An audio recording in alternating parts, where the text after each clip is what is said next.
Êxodo, segundo livro da Bíblia, capítulo 17, versos 1 a 17.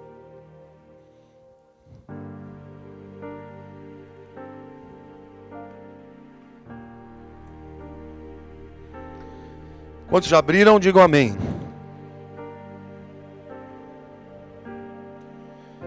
Partiu toda a congregação dos filhos de Israel do deserto de Sim, pelas suas jornadas, segundo o mandamento do Senhor, e acamparam em Refidim, e não havia ali água para o povo beber.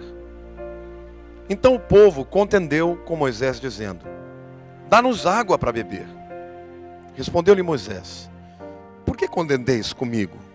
Por que tentais ao Senhor?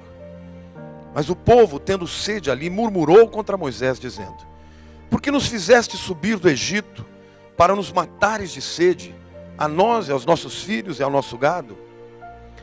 Pelo que Moisés, clamando ao Senhor, disse: que hei de fazer a este povo? Daqui a pouco me apedrejará. Então disse o Senhor a Moisés: passa adiante do povo e leva contigo alguns dos anciãos de Israel. Toma na mão a tua vara com que feriste o rio e vai-te. Eis que eu estarei ali diante de ti sobre a rocha, em Horebe.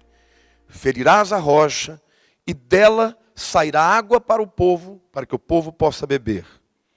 Assim, pois, fez Moisés à vista dos anciãos de Israel. E deu ao lugar o nome de Massá e Meribá, por causa da contenda dos filhos de Israel. E porque tentaram ao Senhor, dizendo: está o Senhor no meio de nós ou não? Queridos, eu estou pregando esta é a quinta mensagem da série Cristo no Velho Testamento. O centro da história é Jesus. O Velho Testamento aponta para Jesus. Através de símbolos, de figuras, de profecias, Deus, ao longo de toda a história, Ele chama um homem chamado Abraão, faz uma família, e desta família Ele faz nascer uma nação, Israel, com um único objetivo: revelar o seu amor ao mundo todo. Todas as escrituras apontam para Jesus. Certa vez Jesus, conversando com os discípulos, disse: examinem as escrituras, porque vocês julgam ter nelas vida eterna, é verdade, mas elas testificam de mim. Falamos de Jesus como maná, o pão do céu que desceu. Ele disse: eu sou o pão da vida. Falamos que Jesus é a árvore da vida do Gênesis. E cada domingo fomos falando sobre um aspecto do Velho Testamento que aponta e revela não só sobre a pessoa de Jesus, mas como a sua obra. O título da mensagem de hoje é A Rocha Ferida do Deserto. Você sabe quem é a rocha ferida do deserto? É Jesus. E para facilitar, para se tornar mais didático, para me tornar mais didático, eu quero dividir essa palavra em 3 etapas. A primeira etapa eu vou falar especificamente sobre o evento histórico. Na segunda etapa eu vou mostrar como o povo de Israel, 1500 anos depois de ter atravessado o mar, está estabelecido na terra, na Palestina, e como o povo se reunia anualmente numa festa chamada de Sukkot, ou Festa dos Tabernáculos ou das Cabanas, com o objetivo de celebrar o milagre da existência de 40 anos vivendo no deserto. E nesta festa de tabernáculos, inclusive, há um momento, o ápice da festa, onde eles celebram literalmente este momento histórico em que a água saiu da rocha. E a terceira etapa, portanto, eu quero trazer algumas lições espirituais que são aplicáveis à nossa vida. Amém? Bom, vamos começar falando do evento histórico. O povo sai do Egito. Vocês sabem que eles ficaram 400 anos no Egito como escravos. O povo de Israel nasceu como um povo escravo. José, todos sabem da história, foi para o Egito e lá ele foi levantado como o primeiro ministro do Egito. Nesta época houve uma grande seca, Jacó veio com seus filhos e ali ficaram e foram morrendo e foram se multiplicando e se multiplicando até que veio um faraó que não tinha mais aliança com aquele povo. Temeu o crescimento desordenado do povo de Israel e os escravizou. Tirar o povo do Egito não foi tão difícil. Bastou a mão poderosa, onipotente de Deus. Mas tirar o Egito do coração do povo foi muito mais difícil. Um povo que nasceu escravo, sem perspectiva, teve muita dificuldade de entender que a liberdade vale qualquer preço, qualquer luta. O povo atravessa o mar e o mar se fecha atrás deles, para que nunca mais pudessem voltar. E a despeito de enxergarem um Deus interveniente, poderoso, milagroso, que fez todos aqueles milagres, que derramou as pragas, no terceiro dia, dentro do deserto, sem água, fez com que o povo começasse a murmurar. Como é que nós vamos beber água? Como é que nós vamos dar água para os nossos animais, para o nosso gado? Não dá. E começaram a murmurar e chegaram até Moisés. E Moisés falou para Deus, Deus, eles vão me apedrejar daqui a pouco. Como é que eu vou fazer? E Deus então diz a Moisés, vocês vão até Horebe e lá eu estarei sobre a rocha e você vai bater na rocha e a rocha vai trazer água para matar a sede do povo. E assim aconteceu. 1500 anos se passam. Agora o povo já está estabelecido na sua terra e na festa de tabernáculos, que teve o privilégio de contar com uma presença ilustre de um homem chamado Jesus de Nazaré, aconteceu algo muito importante que eu quero que vocês possam conhecer e entender como esta rocha que gerou água fala literalmente da pessoa de Jesus. Mas antes disso, eu quero pedir que você abra aí a sua Bíblia na carta de Paulo aos Coríntios, capítulo 10, versículo 4. Aqui o telão também vai projetar. Aqui nós vemos o apóstolo Paulo, portanto, literalmente interpretando aquele evento ocorrido em que Moisés bate na rocha e a rocha, portanto, faz jorrar água abundante para mitigar a sede de todo aquele povo. Paulo, ele interpreta este momento quando ele diz, pois eu não quero, irmãos, que ignoreis que os nossos pais estiveram todos debaixo da nuvem, e todos passaram pelo mar, e na nuvem e no mar, todos foram batizados em Moisés.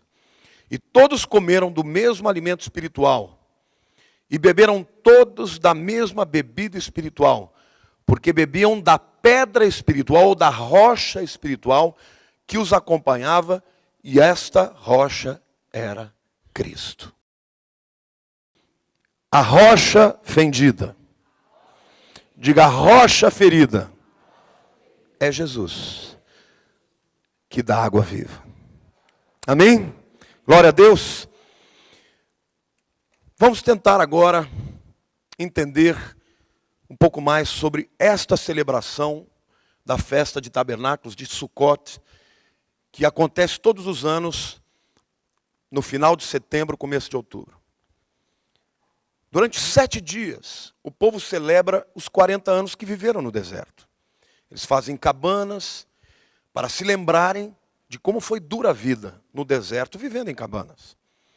Mas a cada manhã, o sacerdote, ele ia até o templo, pegava um vaso de ouro, e pegava este vaso de ouro, e ia para o sul do complexo do templo, na chamada fonte de Siloé. Essa era uma fonte que ficava muito próximo do palácio da cidade de Davi, e lá ele enchia aquele vaso de ouro.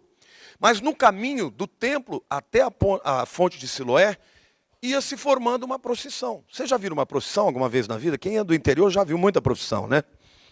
E acontecia isso, ele ia indo, começava a cantar e o povo ia se juntando. Todos com palmas, todos batendo palmas. O judeu gosta de festa, gosta de cantar, gosta de dançar. E ele ia até lá, botava aquela água da fonte de Siloé e fazia o caminho de volta para o complexo do templo. Entrava pela parte ocidental. Para quem já foi comigo a Jerusalém, é aquela parte onde está o Muro das Lamentações. Lá havia uma porta chamada de Porta das Águas. Nessa altura do campeonato já estava cheio de gente, fazendo festa, batendo palmas, cantando, tocando tamborins. E ele entrava então pelos muros em direção ao complexo do templo. Quando ele entrava já via a porta da Porta das Águas, chamada de Porta das Águas por conta de que era lá que ele passava, havia os sacerdotes tocando trombetas para expressar a alegria do povo. E lá ele entrava, e quando ele entrava no complexo do templo, haviam aqueles que estavam com tochas acesas, haviam aqueles que batiam palmas, outros com ramos de palmas, e já era uma multidão nesta hora. No pátio das mulheres, certamente tinha 30, 40, 50 mil pessoas. Ele entrava, saía do lugar do pátio das mulheres, entrava no pátio de Israel, um pátio onde somente os homens podiam entrar, e lá estava um grupo enorme de sacerdotes. E o interessante é que nesse momento, a cada manhã, ele dava uma volta com aquele vaso, com aquele cortejo, em volta do altar. E nesta hora ele recitava o que está escrito no livro do profeta Isaías, capítulo 12, versículo 3. Estão todos lendo? Vamos ler juntos aqui esse texto, irmãos? Vamos lá? Portanto, com alegria tirareis águas das fontes da salvação. De novo. Portanto, com alegria tirareis águas das fontes. Mais uma vez. Portanto, era mais ou menos assim que acontecia. Era um texto que se repetia anualmente. As pessoas sabiam de cor. Agora, eu não sei se você sabia, mas a palavra salvação no hebraico, todas as vezes que você ouvir a palavra salvação no hebraico, a palavra é Yeshua. Diga, Yeshua. De quem é o nome de Yeshua? Jesus. Jesus tem o nome de salvação. É por isso que o anjo, quando veio falar, anunciar a Jesus, disse, ela dará à luz a um filho e chamará o seu filho de Yeshua, porque salvará o mundo dos seus pecados. Então você imagina aquele sacerdote dando a volta no altar, com toda aquela multidão, recitando, portanto, tirareis águas das fontes de Yeshua. Durante 6 dias. No 7º dia, ele fazia o ritual 7 vezes. Vocês já imaginaram eles andando em volta daquele altar, dizendo, portanto, tirareis águas das fontes de Yeshua. Eu fico imaginando, Jesus era um judeu. E ele era devoto. E, portanto, todos os anos ele ia à festa de tabernáculos. Vejam o que diz a palavra de Deus lá no Evangelho de João. Capítulo 7. Versos 38, 37, 38 e 39. Ora, no seu último dia, o grande dia da festa, Jesus pôs-se em pé e clamou dizendo, se alguém tem sede, venha a mim e beba. Quem crê em mim, como diz a Escritura, do seu interior correrão rios de água viva. E João então interpreta o que Jesus fez e disse, isto ele disse com respeito ao Espírito que haviam de receber os que nele crescem.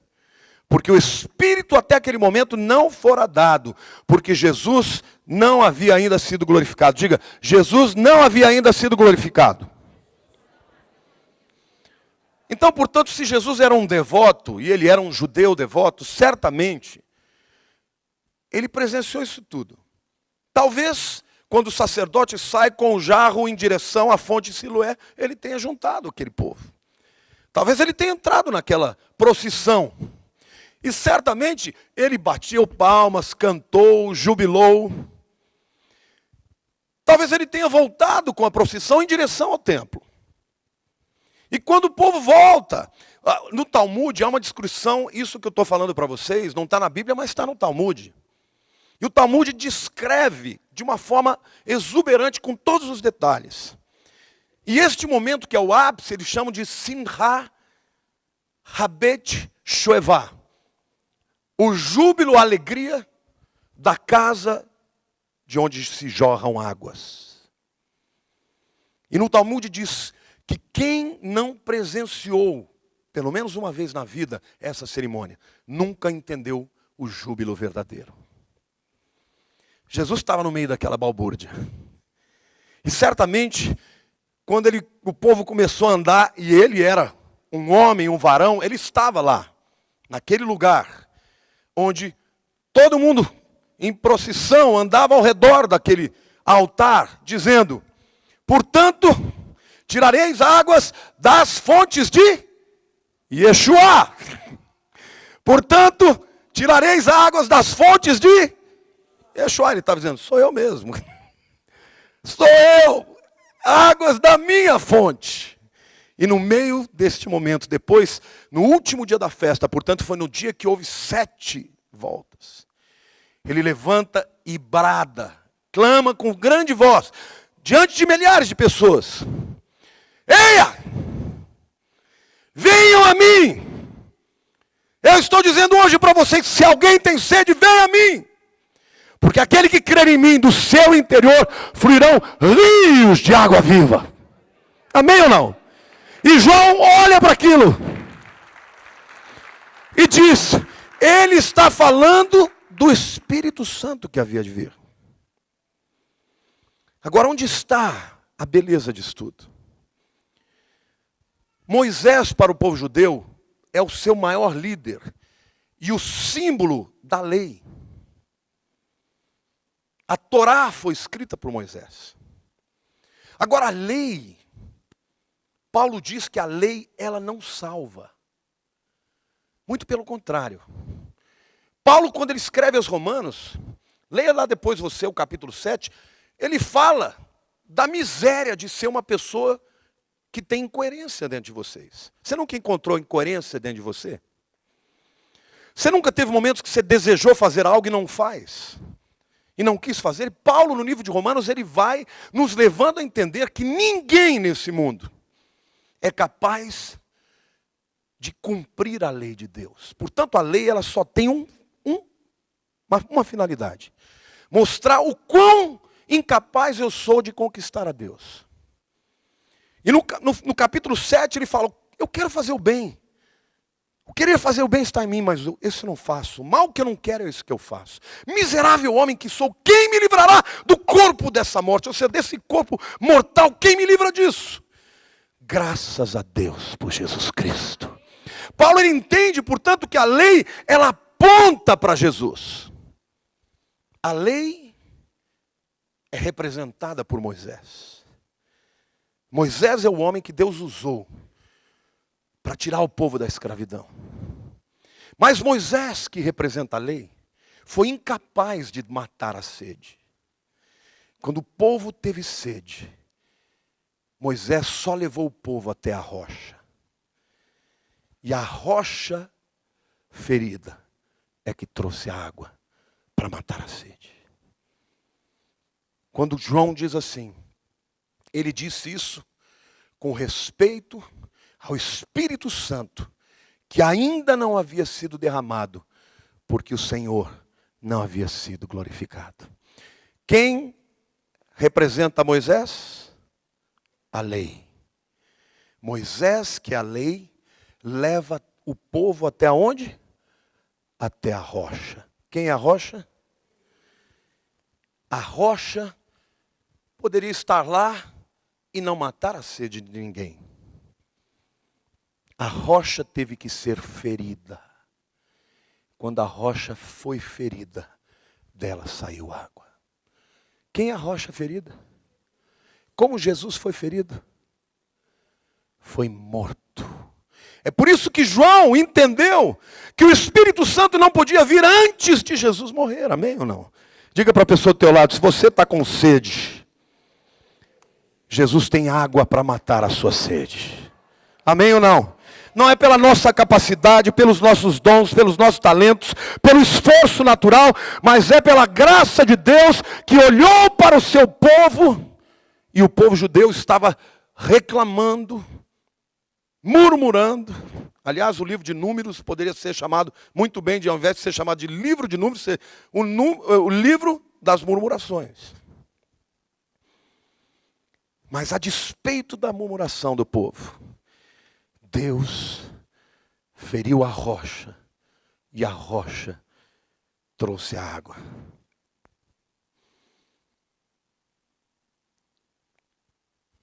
Isaías 44. Isaías é o profeta que mais enxergou Cristo. Isaías disse que ele nasceria de uma virgem. Isaías disse que ele seria moído, que ele seria ferido, que ele seria morto, que ele seria rejeitado.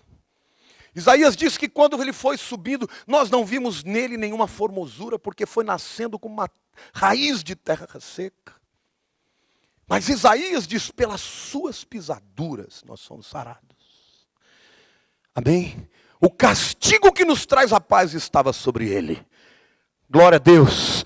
Querido, o que Deus está mostrando para nós, que Moisés, que foi um grande homem, que representa a lei, ele só revela para nós a nossa incapacidade. Mas ele nos leva a ter uma sede que vai ser mitigada pelo Salvador. Você conhece pessoas nesse mundo que não tem a mínima falta de Deus, que não sente falta de nada? Você conhece gente assim? Que vai vivendo a vida como diz o Zeca Pagodinho, deixa a vida me levar, vida leva eu. Vive a vida como se a vida fosse isso aqui. Mas se você é um daqueles que tem sede de algo mais, que pode olhar para o lado e ter as coisas acontecendo naturalmente, mas que lá no fim, lá no fundo da sua alma, você tem um vazio de não sabe o quê. Você tem sede de Deus. E a sede, embora seja muito ruim de ter, uma pessoa que perde a sede, ela morre desidratada. Quem não tem sede, não busca água. O povo no deserto representa você e eu. Pessoas sedentas, que por terem sede, chegaram até a rocha, que é Jesus. Mas a rocha só verteu água quando ela feriu, quando ela foi ferida. E Isaías, no capítulo 53. Antes eu vou ler o 44, versículo 3, que diz assim: porque eu derramarei água sobre o sedento, e correntes sobre a terra seca. Derramarei o meu espírito sobre a tua posteridade, e a minha bênção sobre a tua descendência. Isaías 32, verso 2 diz: cada um servirá de esconderijo contra o vento, e de refúgio contra a tempestade, de torrentes de águas em lugares secos, e de sombra de grande rocha em terra sedenta. Isaías 53, versículo 4 diz: certamente ele tomou, Isaías viveu 700 anos antes de Jesus. Certamente ele tomou sobre si as nossas enfermidades, e as nossas dores levou sobre si. E nós o reputávamos por aflito, ferido de Deus e oprimido. Diga, ferido de Deus. Diga, a rocha foi ferida. E porque a rocha foi ferida, saiu e verteu água para a vida eterna. Vocês podem imaginar a cena, participar daquela procissão em volta daquele altar durante 7 vezes, e o povo cantando: portanto, tirareis águas das fontes de Yeshua. Vamos de novo. Portanto, tirareis águas das fontes de. Portanto, tirareis águas das fontes de Jesus. E ele lá disse: sou eu mesmo. Quem tem sede pode vir. Pode vir porque eu tenho água para dar. Pode vir porque eu vou matar a sede da alma. Não é tremendo, irmãos? Quem crer em mim. Agora vejam. Muitos deparam com Jesus. O admiram.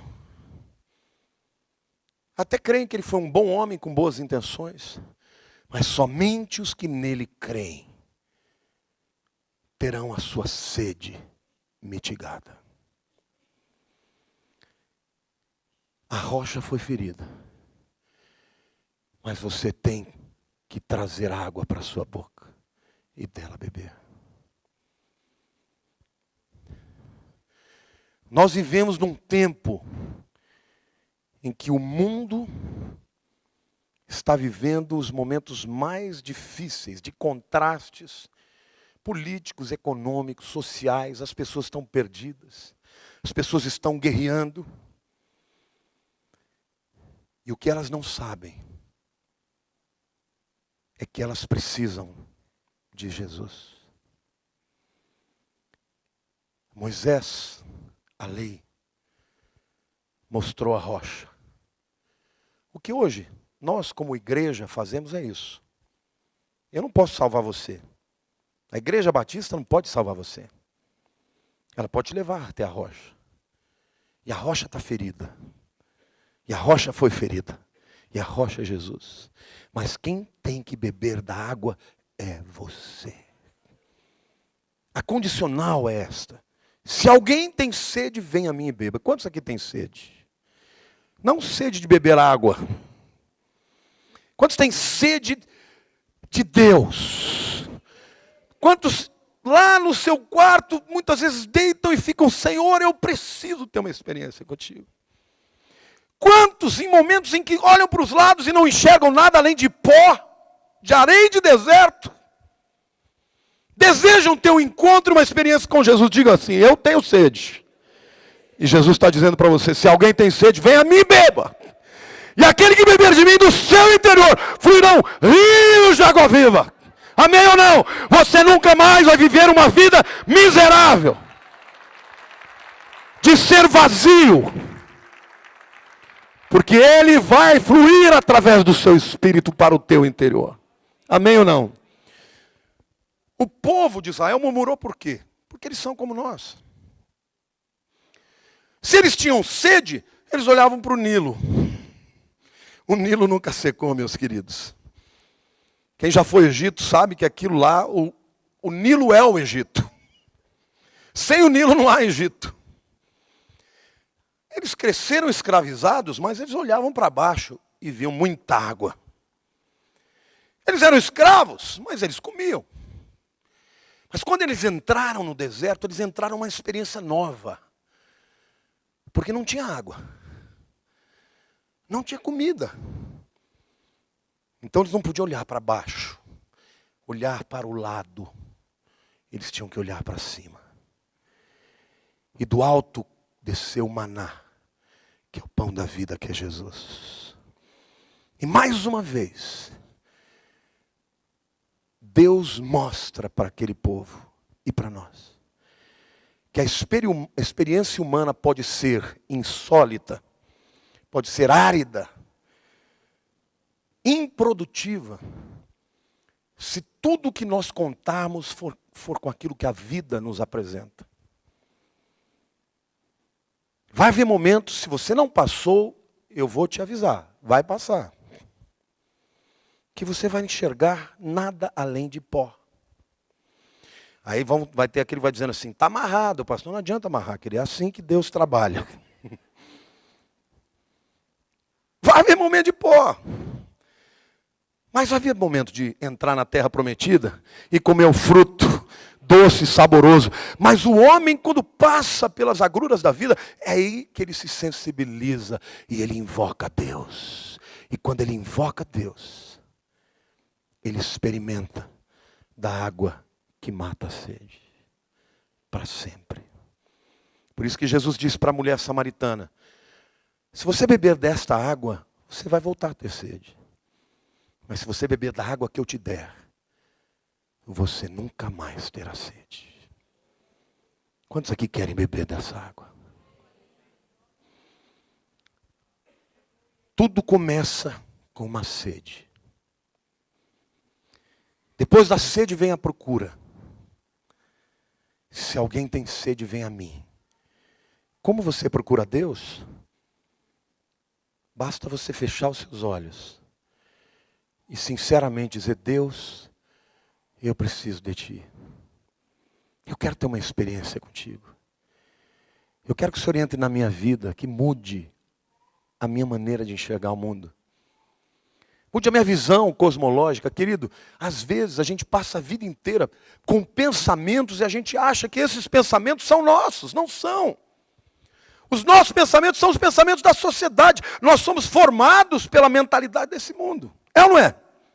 A gente não é ET, a gente não vive fora daqui. E é isso que muitas vezes nos impede, de ter uma experiência verdadeira com Deus. A experiência com Deus, ela é sobrenatural. Sobrenatural significa estar além da razão.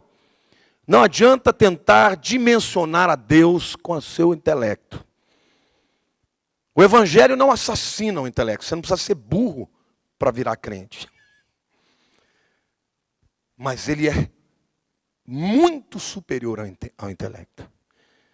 A Bíblia diz que nem olhos viram, nem ouvidos ouvirem, nem jamais penetrou no coração do homem o que Deus tem preparado para aqueles que o amam. O que Deus está te convidando hoje é para uma experiência sobrenatural, de ser mitigado na sua sede interior. Amém?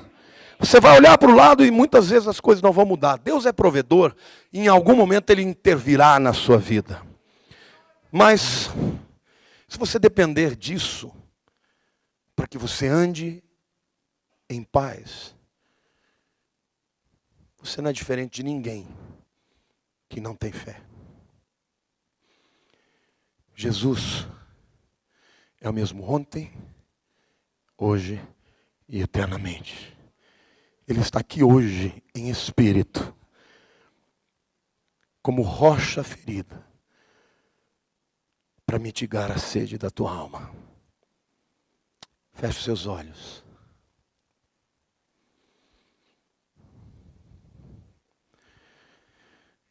Tudo começa com a percepção de que você tem sede de algo mais.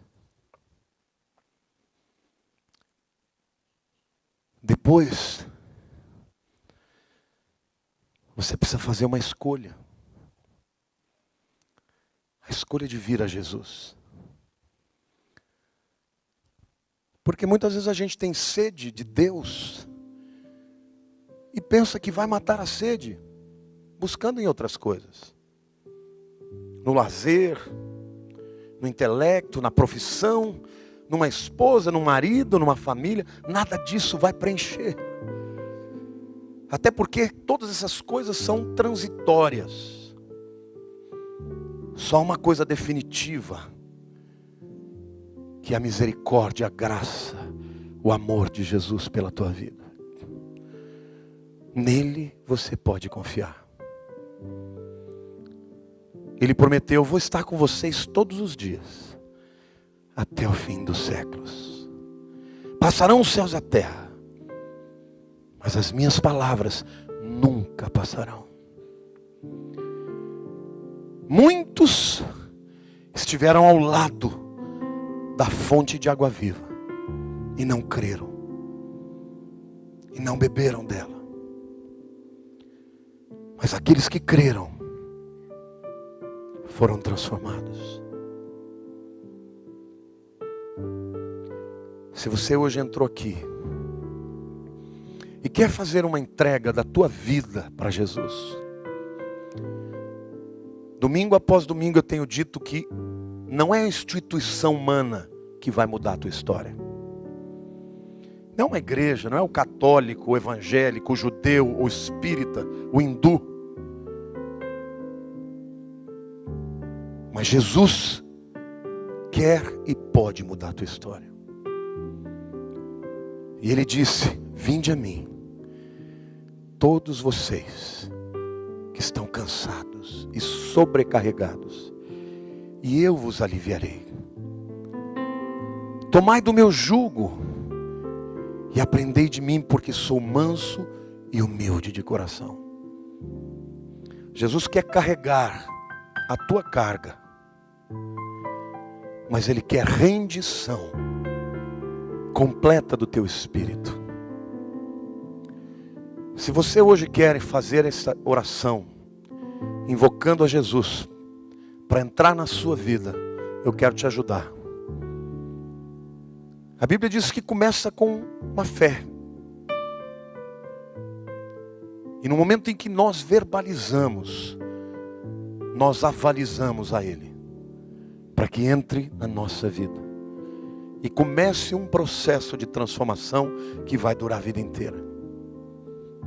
Se você quer fazer essa decisão por Jesus na tua vida, se você quer beber dessa água que é a única que vai matar a sua sede, levante a sua mão, eu vou orar por você onde você estiver. Graças a Deus por essa vida. Fica com a mão levantada, querido, onde você estiver. Graças a Deus. Graças a Deus. Eu quero pedir a essas pessoas que levantaram a mão que viessem aqui à frente. Eu vou orar por vocês.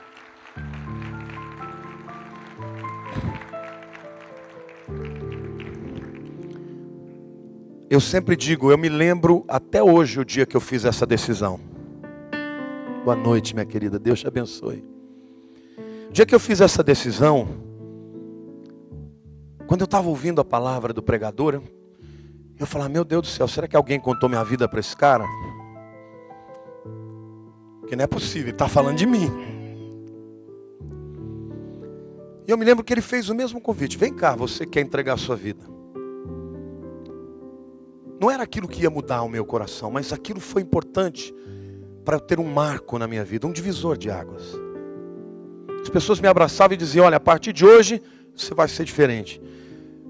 Eu confesso que eu não tive nenhum arrepio, não caiu nenhum raio na minha cabeça.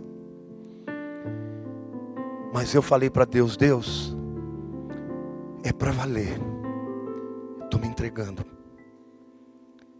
E Ele mudou a minha vida para sempre. Então eu quero dizer para vocês que eu tenho certeza absoluta que nunca mais vocês vão ser os mesmos. Põe a mão no seu coração. Repete essa oração, vou te ajudar. Diga assim: Senhor Deus, eu tenho sede de Ti. Eu ouvi a Tua palavra. Eu não sei muito como fazer, mas eu quero te pedir que o Senhor me ajude, porque eu estou me entregando sinceramente. Meu passado, meus erros, meus temores, meu futuro, minhas decisões. Vem ter comigo. Mata a sede da minha alma, porque eu estou me entregando para sempre para o Senhor. Em nome de Jesus. Amém. Deus abençoe, viu? Deus abençoe. Deus abençoe. Deus abençoe. Deus abençoe a senhora também. Vou pedir para vocês acompanharem os diáconos. Eles vão fazer mais uma oração por vocês aqui na sala ao lado.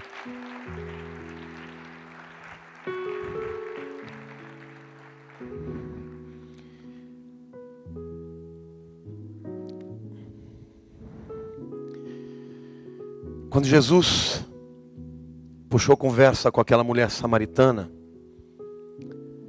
ela achou muito estranho.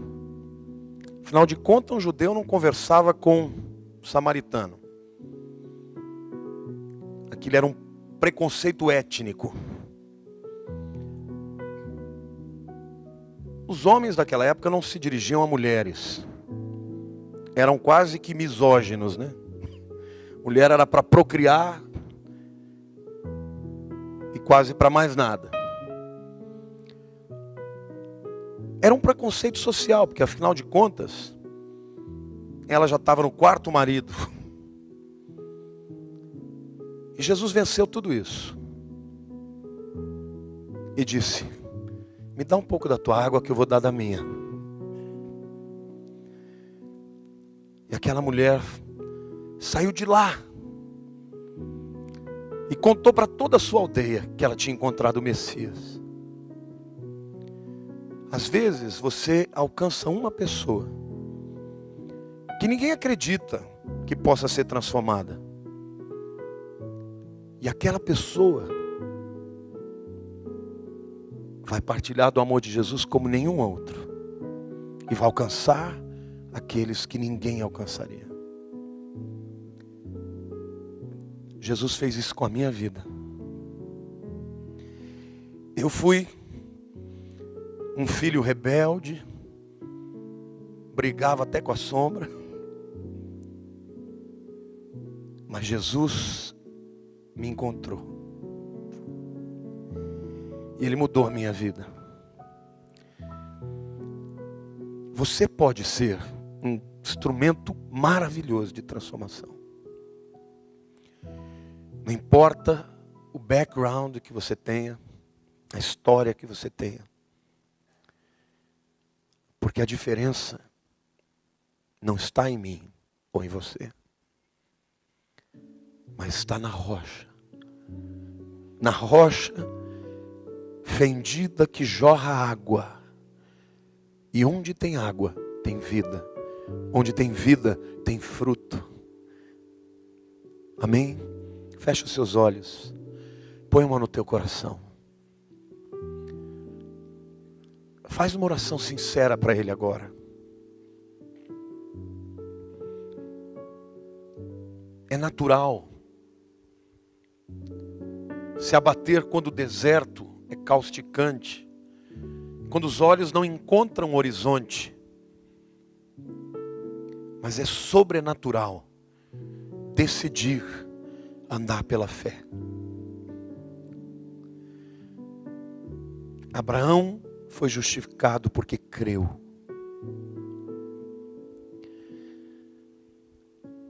Senhor, eu te peço agora, ouve a oração de cada vida aqui hoje. Traz à nossa memória, Senhor, os valores da vida que são eternos. Porque a vida passa tão rápido. Eu te peço, Senhor, que neste lugar o Senhor faça uma obra profunda de transformação. Que assim como o Senhor tirou o povo do Egito e fez daquele povo uma nação, que o Senhor liberte as pessoas de todas as escravidões. Escravidão moral, escravidão espiritual, escravidão intelectual, autoimagem negativa. Tudo aquilo que impede as pessoas de serem livres, que o Senhor as liberte. Mas, Senhor, conduze-nos sempre para a rocha fendida, para a rocha ferida, que é Jesus, para que nós bebamos dessa água e vivamos. Fortalece a nossa alma. Senhor, que cada pessoa que entrou aqui hoje decida viver ao invés de morrer.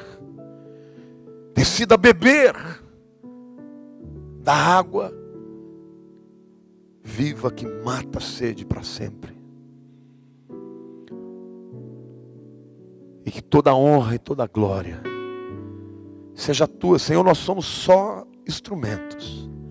Como Moisés conduziu o povo para a rocha, nós podemos conduzir aos outros, apontando o caminho, mostrando a direção, falando do amor de Jesus. Senhor, num tempo onde os homens se levantam para dar conselhos tão destrutivos, dá coragem para o teu povo abrir a boca e falar daquele que transformou as suas vidas. Fortalece-os interiormente. Dá ousadia, meu Deus. Ousadia para te buscar. Ousadia para crer. Ousadia para Abrir mão, ó Deus, de um comportamento de murmuração que é destrutivo e que nos leva à letargia, à preguiça e ao retrocesso. Dá coragem para crer, para resistir ao calor do deserto, para resistir àquilo que os olhos dizem, e crer que em algum momento da caminhada a rocha vai se abrir e a água vai jorrar.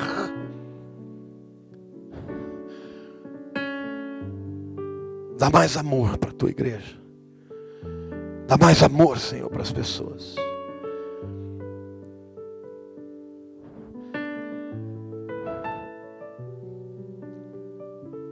Que a graça de Jesus, que o amor do Pai e as consolações do Espírito sejam com teu povo todos os dias, até a consumação dos séculos. Amém. Deus te abençoe.